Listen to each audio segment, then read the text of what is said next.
சூழ்ச்சி பண்றாங்க. உடனே இங்க காங்கிரஸ் கட்சியில் ஒரு புதுசா தலைவர் வந்திருக்கிறார். அவர் பார்த்தா மடிச்சு சட்டையை மடிச்சு விட்டுக்கிட்டு, ஐயோ நாங்கெல்லாம் ராணுவத்தை பார்த்துட்டோம்,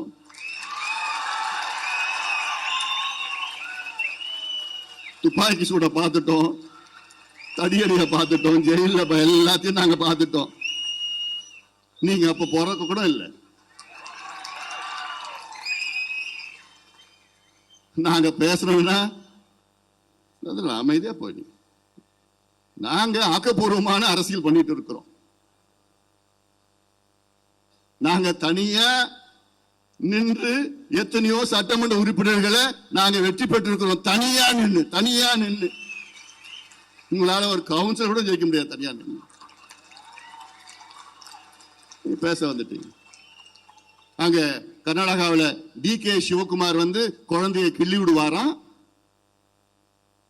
அங்க காங்கிரஸ், கர்நாடகா காங்கிரஸ் முதலமைச்சர் DK சிவகுமார் குழந்தையை கிள்ளி விடுவாராம். தமிழ்நாடு காங்கிரஸ் இங்க தொட்டில் ஆட்டுவாங்களாம். என்ன டிராமா, என்ன நாடகம்? இவங்க கட்சியுடைய தலைவர் மரியாதைக்குரிய திரு ராகுல் காந்தி 1ஆம் தேதி வராரு. இன்னைக்கு ஆகஸ்ட் 1ஆம் தேதி வராரு. சரி, அவர் சொல்லட்டும். இப்போ தமிழ்நாட்டுக்கு வராரு.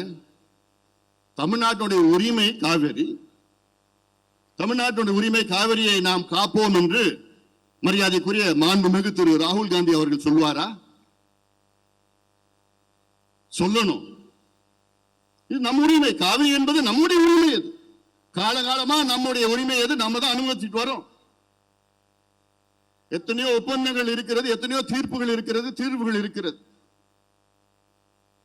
அது மட்டுமல்ல, இதே மரியாதைக்குரிய திரு ராகுல் காந்தி அவர்கள் அந்தமான் தீவுள்ள நிக்கோபார் பெரிய தீவு இருக்கிற, அதுல கிரேட் நிக்கோபார் ப்ராஜெக்ட் என்று மத்திய அரசு ஒரு திட்டத்தை கொண்டு வரார்கள். அந்த திட்டம் அந்த பகுதியிலே ஒரு சிறிய அளவில் காட்டை அழித்து தான் அந்த திட்டத்தை கொண்டு வர முடியும். அது ஸ்ட்ராட்டஜிக் ப்ராஜெக்ட். நம்முடைய பொருளாதாரம் மட்டுமல்ல, நம்முடைய இந்திய பாதுகாப்பு அதற்காக கொண்டு வர திட்டம் அது. அது நிக்கோபார் தீவுல ஒரு திட்டம். அதை மரியாதைக்குரிய திரு ராகுல் காந்தி அவர்கள் அந்த திட்டத்தை எதிர்க்கிறார். காரணம், அங்கே காடுகள் அழிக்கப்பட்ட பட இருக்கின்ற என்ற ஒரு காரணத்தால் தான்.